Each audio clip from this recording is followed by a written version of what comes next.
Hello friends, स्वागत है आपका आपके अपने यूट्यूब चैनल मैथ्स मित्र जयपाल सिंह राठौड़ में। देखिए, हम आरपीएफ परीक्षा में आए प्रश्नों की सुपरफास्ट सीरीज चला रहे थे, जिसमें हम ये सीख रहे थे कि आरपीएफ परीक्षा में अभी जो 2018 में प्रश्न आ रहे हैं उनको हम कैसे हल करें, ताकि जिनके आरपीएफ का एग्जाम हो या सीबीटी 2 का एग्जाम हो या आगे जाके कोई भी ऐसा एग्जाम हो जिसमें बेसिक मैथ्स आती हो, तो वो इन सवालों से अपनी अप्रोच तैयार कर सके। ठीक है। अच्छा, हम काफी सवाल डाल चुके हैं अलग अलग सीरीज में, और जो क्वेश्चन हमारे पास आते जा रहे हैं, जो आज कल परसों में एग्जाम हो रहे हैं, उनके क्वेश्चन हम डालते जा रहे हैं। तो देखिए, सबसे पहला सवाल क्या है मेरे पास आज का। एक दूध और पानी का मिश्रण है। मैं पहले प्रश्न समझा देता हूं आपको। एक दूध और पानी का मिश्रण है जो 20 लीटर है टोटल। कुल कितना है? 20 लीटर। और इसमें दूध और पानी का जो अनुपात है वो 3:1 है। सवाल समझिएगा। ये कह रहे हैं कितना दूध और मिलाएं, कितना दूध और मिला देवें ताकि ये अनुपात 4:1 हो जाए। मैं सवाल को बोल करके समझा रहा हूं, ध्यान से सुनिएगा। इसने कहा दूध और पानी का 20 लीटर का मिश्रण है जिसमें दूध और पानी का अनुपात 3:1 है। इसमें कितना दूध और मिलाएं, कितना दूध प्लस करें, कितना दूध और मिलाएं कि अनुपात 4:1 हो जाए। ये हमारा सवाल है। वैसे तो मैं अपने पिछले वीडियो में ऐसा एक सवाल आया हुआ था परीक्षा में, तो करवा चुका हूं, फिर भी मैं करवा देता हूं, और जो नए आए हैं वो यहीं से पूरी बात समझ लेंगे। देखिए, जब भी आपके सामने ऐसा सवाल हो, जब आपके सामने दूध और दिखे, पानी और दिखे, तो आप एक बात सोचिएगा, हमें उस पे काम करना है जो नहीं मिलाया गया, जो नहीं छेड़ा गया। क्या कहा मैंने? बल्ब क्या वो देखिए, ध्यान से समझिए। जिसे नहीं छेड़ा, मतलब पानी को नहीं छेड़ा, दूध को छेड़ा, उस पर काम करेंगे। ये बल्ब है। अब उस पर काम कैसे करेंगे पता है? जो नहीं छेड़ा ना, उसके अनुपात की इकाई पहले जैसी दिखनी चाहिए, पहले जितनी दिख रही थी उतनी दिखनी चाहिए। कैसे? यहां पानी कितना है? 1, और यहां पानी कितना है? 1। मतलब ये काम करने लायक काम हो रखा पहले से। अगर इसी सवाल में, मेरी बात सुनिएगा, अगर इसी सवाल में ऐसा लिखा होता 3:2 और 4:3, मान लो ये पानी होता, यहां पर 2 भाग है, यहां पर 3 भाग है, और वो कहता दूध और मिलाया है। बात सुनिएगा, उसने कहा कि दूध और मिलाया है, और हमें ये देखना होता कि भाई कितना और मिलाया, उस पर हमें काम करना होता। तो हमें काम करने से पहले इस अनुपात पे काम करना पड़ेगा। हमें पता है कि दूध और मिलाया है, पानी नहीं मिलाया है, तो पानी बराबर दिखना चाहिए। ये 2 और 3 नहीं दिखना चाहिए, बराबर बराबर दिखना चाहिए। तो उसके लिए हम क्या करते हैं, ये 2 है ना पानी, इसको 2 से गुणा करते हैं, और यहाँ 3 है ना, तो इसको पूरे को 3 से गुणा करते हैं। ऐसा करने से क्या होता, देखो, 3 3 9 होता, 3 दूनी 6 होता, 4 दूनी 8 होता, 3 दूनी 6 होता, पानी बराबर दिखता, तब आप काम शुरू करते हैं। बात समझ में आ गई होगी, उम्मीद करता हूं बात समझ में आई होगी। अब देखिए, आप हमेशा के लिए कॉन्सेप्ट को दिमाग में सेट कर लीजिए। अगर यही सवाल ऐसा होता कि दूध और पानी का अनुपात पहले 3:2 है, बाद में 4:3 है, वो कहता पानी और मिलाया है। अगर बाई चांस वो बोल देता कि पानी और मिलाया है, तो हम क्या करते? हम दूध पर काम करते। फिर हम देखते हैं यहां दूध कितना है, 3, इसको 3 से गुणा कर दो। यहां दूध कितना है, 4, इसको 4 से गुणा कर दो। ऐसा क्यों किया? ऐसा करते तो कितना हो जाता? 12:8 और 12:9। दूध क्या हो जाता? बराबर हो जाता, क्योंकि जो नहीं मिलाया गया, जो नहीं छेड़ा है, वो बराबर दिखना चाहिए। दूध और पानी वाले प्रश्न में जब भी आपको कहे कितना और मिलाया, तो आप हमेशा इस कॉन्सेप्ट पे काम करें। आप 5 सेकंड में उत्तर निकाल लेंगे। और ये सवाल तो 5 सेकंड का था ही नहीं। कैसे? देखिए, 3:1, 4:1। दूध तो पानी तो समान ही है, दूध और मिलाया, पानी एक जैसा दिखना चाहिए, पानी एक जैसा दिख रहा है, मतलब हमें अनुपात पे काम नहीं करना है। अब हम डायरेक्ट आगे बढ़ते हैं। अब आपको यहां से यहां तक कितने इकाई मिलाया दिख रहा है? 1 इकाई मिलाया दिख रहा है। ठीक है। हमारे को पर्सन ने जो दे रखा है 20 लीटर दे रखा है, जो क्या दे रखा है? कुल। ये कुल कितना दिख रहा है आपको? 4 इकाई। 3 इकाई ये और 1 इकाई ये, 4 इकाई। और सवाल कितना बोल रहा है? 20 लीटर। इसका मतलब जो 4 इकाई है वो 20 लीटर के बराबर है। 4 इकाई किसके बराबर? 20 लीटर के बराबर। तो 1 इकाई किसके बराबर होगी? 20/4, 5 लीटर के बराबर होगी। ये आपका उत्तर है। 5 लीटर दूध और मिलाने पर यह अनुपात 4:1 हो जाएगा। ये इसको करने का एक बहुत ही शॉर्टकट मेथड है। बाकी आपके साथ 2-3 तरह के मेथड होते हैं, आप कुछ भी कर सकते हैं। जैसे आप कुछ भी कर सकते हैं, मैं थोड़ी रोक सकता हूं। मैं आपको बता सकता हूं कि बेस्ट क्या है। देखिए 2019 में एक अच्छा संकल्प बनाना है आपको, 2019 में नौकरी लगना है, उसके लिए एक संकल्प कीजिए। सबसे पहली चीज जो आपको करनी पड़ेगी वो बता दूं मैं आपको, जिस किसी भी स्टूडेंट का एग्जाम लेट होता है 4 महीने बाद, 5 महीने बाद, 6 महीने बाद, या जिसका भी कोई वैकेंसी नहीं आई है, वो सोता रहता है और वो जगता कब है, जब उसके एग्जाम में 1 महीना 1.5 महीना होता है, तब उसके कॉन्सेप्ट क्लियर नहीं हो पाते हैं। लेकिन फिलहाल हमारी कोशिश ये है कि आप आरपीएफ परीक्षा देने जाओ तो अभी जो सवाल आ रहे हैं वैसे सवाल रिपीट हो, जैसा कि हो रहा है। मैंने पहले आए हुए सवाल में ऐसा सवाल कराया था, आज और कराया, मतलब सवाल रिपीट हो रहे हैं, तो आप भी उम्मीद करें कि आपके लिए भी रिपीट होंगे। देखिए अगला सवाल, दो संख्याओं का अनुपात, दो संख्याओं का अनुपात 7:11 है।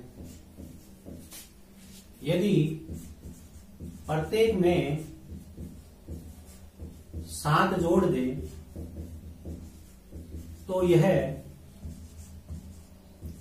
2:3 हो जाता है। तो छोटी संख्या बताओ। ये हमारे सामने सवाल, बहुत ही सरल सवाल है। देखिए जब भी दोनों संख्याओं में समान परिवर्तन किया जाए तो ये क्रॉस मल्टीपल मेथड है, और क्रॉस मल्टीपल मेथड को शॉर्टकट करने का तरीका बताऊंगा मैं आपको। पहले अनुपात था 7:11 और दोनों में समान परिवर्तन करके क्या लाया जा रहा है, 2:3। भाई इसमें भी 7 जोड़ा, ये संख्या थी, ठीक है ना, ये कोई संख्या जो कटकर यहां ऐसे लिखी हुई है क्योंकि उनका अनुपात है ना 7:11। ये कोई संख्या थी जिसको काट कर यहाँ पर ऐसा लिखा हुआ है, और अब इनका अनुपात ये दिख रहा है, दोनों में समान परिवर्तन किया गया है। तो उस समय आपको ये देखना है, अनुपात पर काम करने से पहले ये जो इनके बीच का अंतर है वो बराबर दिखना चाहिए। इन दोनों के बीच में 7 और 11 में कितने का अंतर दिख रहा है, 4 का, और इन दोनों में कितने का अंतर दिख रहा है, 1 का। इस बार कॉन्सेप्ट ये है कि इन दोनों के बीच का अंतर समान दिखना चाहिए। अब देखो ये अंतर समान दिखाने के लिए आप क्या करोगे, यहाँ अंतर 4 का है, यहाँ 1 का है, इसको पूरे को 1 से गुणा करोगे। तो देखो मैं इसको 1 से गुणा करूं, 1 से गुणा करने के लिए लिखने की जरूरत नहीं होती, आपको सिर्फ दिखाने के लिए लिख रहा हूं। और इसको पूरे को मैं 4 से गुणा करूंगा, 2:3 को। इसको मैं 1 से गुणा करूंगा तब तो ये यही रहेगा, और इसको 4 से गुणा करूंगा तो कितना हो जाएगा, 8 होगा। अब आप देखिए ये कह रहा है प्रत्येक में 7 जुड़ जाए, प्रत्येक में क्या जुड़ जाए, सॉरी 8 और 12। ये कह रहा है प्रत्येक में 7 जुड़ जाए। आपको यहां से यहां तक कितना जुड़ता हुआ दिख रहा है, चाहे यहां से यहां तक देखो चाहे यहां से यहां तक देखो, एक ही बात है। आपको यहां से यहां तक कितना जुड़ता हुआ दिख रहा है, 1 इकाई जुड़ता हुआ दिख रहा है, और वो 1 इकाई वो कह रहा है 7 के बराबर है। भाई 11 से 12 हो रहा है समझ लो, या 7 से 8 हो रहा है समझ लो, 1 इकाई जुड़ता हुआ दिख रहा है। 1 इकाई किसके बराबर है, 7 के बराबर है, और छोटी संख्या 7 है, मतलब 7 इकाई किसके बराबर होगी, जब 1 इकाई 7 के बराबर है तो 7 इकाई 7 गुणा 7 49 के बराबर होगी। ये उत्तर आ चुका है आपका। उम्मीद करता हूं आपको बात समझ में आई होगी, बहुत ही सरल सा कॉन्सेप्ट था। अब बात करते हैं कि आपको ये कॉन्सेप्ट पहले से पता था और आप परीक्षा के अंदर बैठे थे, तो आपने आज सीख लिया और परीक्षा में बैठे आप, तो आपको कितना पेन चलाना हो देगी। जब ये 7 और 11 है, 4 का अंतर है, ये 2 और 3 है तो 1 का अंतर है, तो इनको 4 से गुणा करना पड़ेगा सीधा सीधा। अब इनको 4 से गुणा करूंगा तो दोनों करने की जरूरत नहीं है, इसको करूंगा तो 8 हो जाएगा। ये तो है 7, ये कितना है 7, और इसको 4 से गुणा करूंगा कितना हो जाएगा 8। कितना बढ़ता हुआ दिख रहा है, 1 बढ़ता दिख रहा है। 1 किसके बराबर है, 7 के बराबर, तो 7 किसके बराबर होगा, 49 के बराबर होगा। परीक्षा में आपको इतना ही काम करना था और ये वर्बली काम था। 7 और 4 11, 4 का अंतर, 2 और 3 में 1 का अंतर, 1 के अंतर को 4 का करने के लिए 4 से गुणा करूंगा तो ये 8 हो जाएगा। 7 से 8 होता है, मतलब 1 इकाई बढ़ता है, वो कह रहा है 7 के बराबर है, तो 7 इकाई 7 7 49 के बराबर होगा। पेन को हाथ लगाने की आवश्यकता नहीं थी, लेकिन आप हाथ लगाकर भी 10 सेकंड में भी सॉल्व कर लें तो कोई दिक्कत नहीं। अगर आपने एक पर्सन 10 सेकंड में हल कर लिया है तो आपने दूसरे पर्सन को 30 सेकंड का योगदान दिया है भारी पर्सन के लिए। एक बहुत ही अच्छा तरीका ये होता है कि आप जो सवाल 10 सेकंड में कर रहे हो वो सिर्फ सवाल जल्दी हल नहीं हो रहा है, आप गणना कम कर रहे हो। इसके अलावा आप उस प्रश्न में जो समय बचा रहे हो अगले सवाल में काम आएगा। अगला सवाल बहुत ही सरल है, ए और बी का अनुपात 4:5 है। ए और बी का अनुपात 4:5 है। बी और सी का अनुपात 2:3 है, सॉरी हाँ 2:3 है। कह रहा है ए के पास 800 रुपए है तो सी के पास कितने रुपए हैं। वैसे तो आपके पास तरह तरह के इसके लिए ऑप्शन होंगे, तरीके होंगे, फिर भी मैं बता देता हूं एक आपको। यहाँ बी कितना लिखा हुआ है 5, इस पूरे को 5 से गुणा कर दो क्योंकि बी एक जैसा करना। यहाँ बी क्या लिखा हुआ है 2, इस पूरे को 2 से गुणा कर दो। बात समझ में आई होगी। क्या किया मैंने, यहाँ बी 2 था, इसको 2 से गुणा किया, यहाँ भी 5 था, पूरे इस समीकरण को 5 से गुणा किया, तो ये दोनों एक जैसे हो जाएंगे। तो देखिए जब आप इसको पूरे को 2 से गुणा करोगे तो कितना हो जाएगा 8, 10, और इसको जब आप 5 से गुणा करोगे तो कितना हो जाएगा 10 और 15। ए और बी और सी, बी कॉमन है कितना 10, तो 8, 10 और 15 ये बी सी का अनुपात आ गया। इसको आप इस तरीके से भी करते हैं स्टूडेंट, आप लोगों की आदत होती है ऐसे करने की भी, आप कर सकते हो। जैसे कि 4, 5 है और ये 2, 3 है, ठीक है, इसको आप इससे गुणा कीजिए, इसको इससे गुणा कीजिए, इन दोनों को आपस में गुणा कर दीजिए। 4 दूनी 8, 5 दूनी 10 और 5 किया 15। इतना करने के बाद प्रश्न हल हो चुका था, ठीक है ना। ये मैंने इतना आपको लिख के बताया है, थोड़ी सी प्रैक्टिस के बाद लिखना नहीं पड़ता है। ये दिख जाता है कि इसको 5 बनाना पड़ेगा तो ये 15 होगा, और इसको 2 से गुणा करना पड़ेगा तो ये 8 होगा। 8 800 के बराबर है, सवाल कह रहा है 8 800 के बराबर है, ये 800 है ना, तो 15 किसके बराबर होगा 1500 के बराबर होगा। आपका उत्तर आ चुका है भाई। जो 8 दिख रहा है आपको वो 800 के बराबर है, तो 15 जो दिख रहा है वो कितने के बराबर होगा 1500 के बराबर होगा। अभी हम सरलीकरण के कुछ प्रश्न ले रहे हैं। 5 सही 2/3 प्लस 8 सही 1/4 माइनस 6 सही 1/3। वैसे तो हर स्टूडेंट को ये सवाल किसी न किसी तरीके से करना आता है, लेकिन मैं बता देता हूं। आप पहले आगे वाले आलू पे काम कर लीजिए। 8 5 13, 13 में से 6 गए तो 7, 7 से ही कुछ उत्तर लिखा जाएगा। क्यों, हमने इनको अलग से जोड़ लिया, इसको जोड़ा और ये घटाना था तो इसको घटा लिया। अब इनको हम अलग से घटा लेते हैं। कैसे, 2/3 में, इस 2/3 में 1/4 तो मैंने जोड़ दिया और उसमें से मैंने 1/3 घटा दिया। अब कोई समझदार स्टूडेंट हो उसको ये जल्दी दिख जाता है कि 2/3 में से जब 1/3 जाएगा तो क्या बचेगा, प्लस का 1/3 बचेगा। तो आपको 1/3 और 1/4 को ही जोड़ना है, ठीक है। नहीं तो आप यही काम एलसीएम लेके डायरेक्ट भी कर सकते थे। कैसे, जैसे देखिए 7 आपने एलसीएम लिया, 3 चौके 12, ठीक है। अगर आप चाहें तो आपको बुरा नहीं लगे तो मैं यहाँ 1/3 लिख देता हूँ, ये इसमें से काट दिया मैंने, ठीक है। क्योंकि जब मैं ऐसा लिख दूंगा तो क्या हो जाएगा, वो देखिए 4 एकम 4 और 3 एकम 3, तो कितना हो गया 7/12। 7 प्लस 7/12 को आप 7 से 7/12 लिख सकते हो। आपका उत्तर आ चुका है। उम्मीद करते हैं बात समझ में आई होगी। थोड़ी और बात करते हैं। 8 5 13, 13 में से 6 गया तो 7, ठीक है। 2/3 में से 1/3 चला गया तो 1/3 रह गया। 1/3 में 1/4 जोड़ूंगा तो 4 एकम 4, 3 एकम 3, 7, 3 चौक 12, 7 से 7/12। 5 सेकंड में वही उत्तर आ जाएगा, कुछ करने की जरूरत नहीं है। वापस सुनिए क्या कर रहा हूं। 8 5 13, 6 गए तो बच गया 7, 2/3 में से 1/3 गया तो 1/3, 1/3 में 4/3 जोड़ना है, 4 और 3 7, 3 चौके 12, 7 से 7/12। तो उम्मीद करते हैं आप ऐसा प्रश्न आएगा तो 5 सेकंड में कर लेंगे। बाकी आपकी इच्छा हो आप लंबी वीडियो से भी कर सकते हो, कोई दिक्कत की बात नहीं। अगला सवाल बहुत ही महत्वपूर्ण सवाल है। इसमें आपको प्रश्न की भाषा को समझना होता है और प्रश्न की भाषा को आपको इस तरीके से लिखना होता है। यही सबसे मुख्य काम है गणित के अंदर।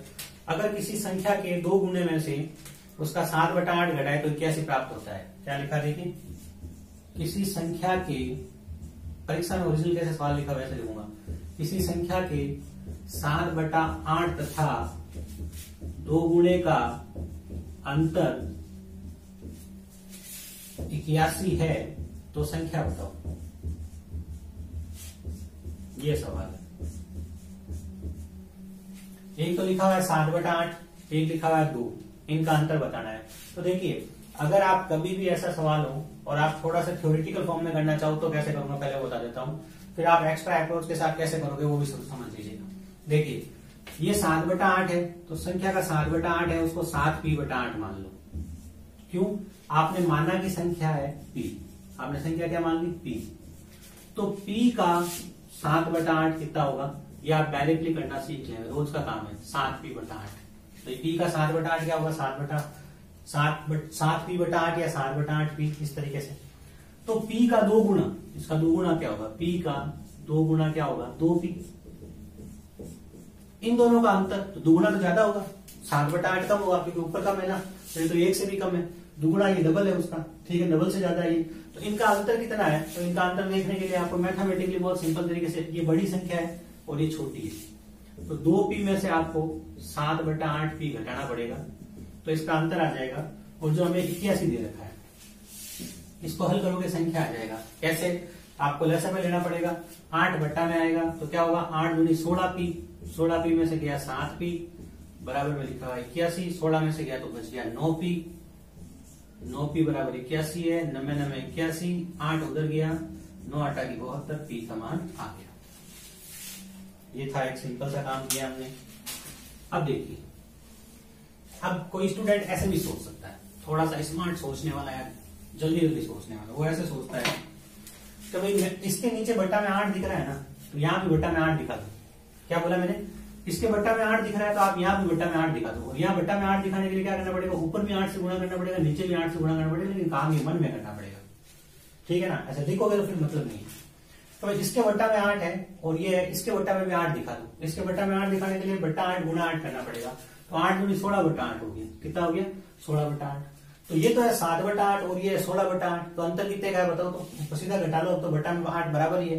तो 7/8 और 16/8 में अंतर कितने का है? 9/8 का। तो 9/8 से कितना हो रहा है? 9/8 से 81 हो रहा है। तो 1 से कितना होगा? 1 मतलब संख्या, तो 81/9/8। तो बट्टा के बट्टा वाला ऊपर चला गया, 9 9 81, 9 8 की 72, आपका उत्तर आ गया। ऐसे करके आप प्रश्नों को सरल कर सकते हैं, ये बहुत सारी जगह काम आने वाली चीज है। ये आपको समझ में आया होगा, एक नियम लगाया। 9/8 से कितना है? 81, तो 1 से कितना होगा? 1 मतलब संपूर्ण। जब हम बट्टा के रूप में बात करते हैं तो 1 पूरे का काम करता है, 100% का काम करता है। तो 9/8 से 81 है, तो 1 से कितना होगा? 81/9/8। बट्टा के बट्टा वाला ऊपर चला गया, 72 उत्तर आ गया।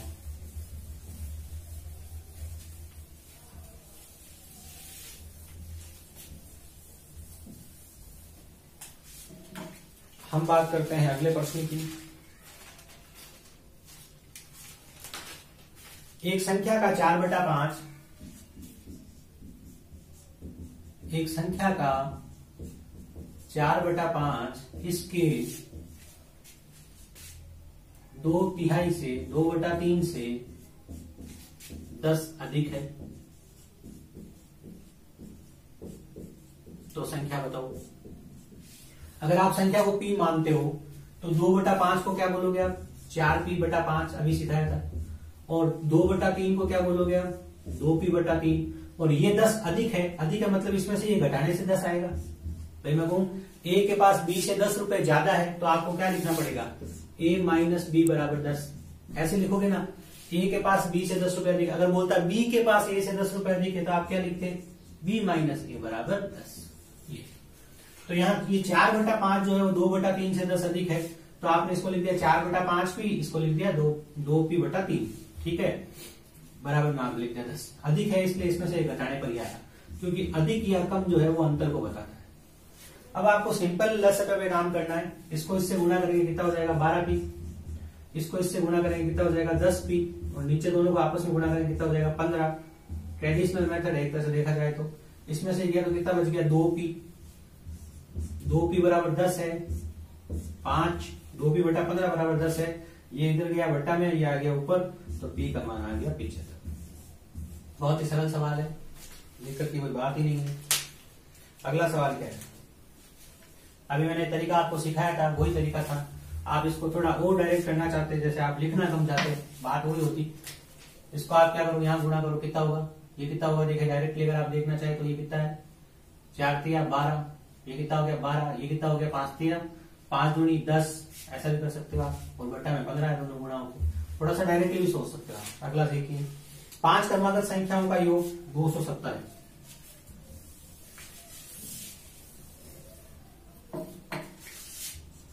पांच क्रमागत प्राकृत संख्याओं का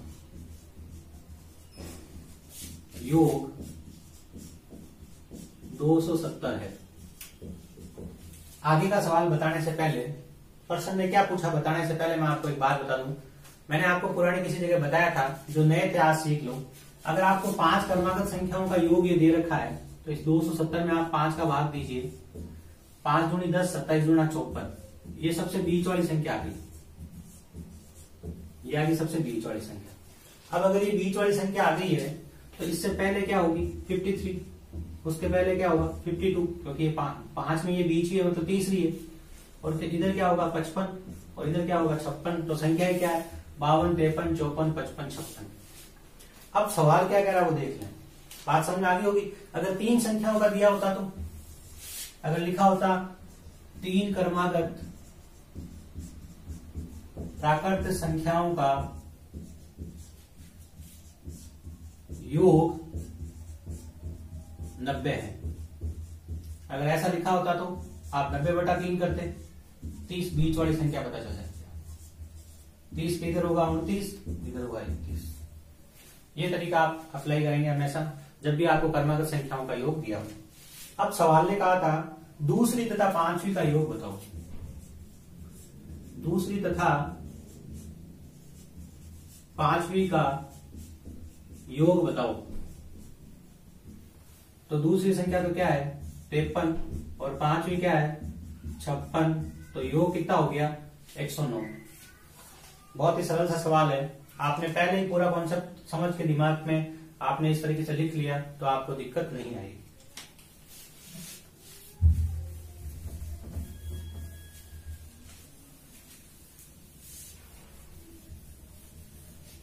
एक बात और समझिए ध्यान से, जैसा कि ये सवाल आया है वैसा एक और सवाल बना लेते हैं। जैसे आप 4 क्रमागत संख्याएं लिखिए 25, 26, 27, 28।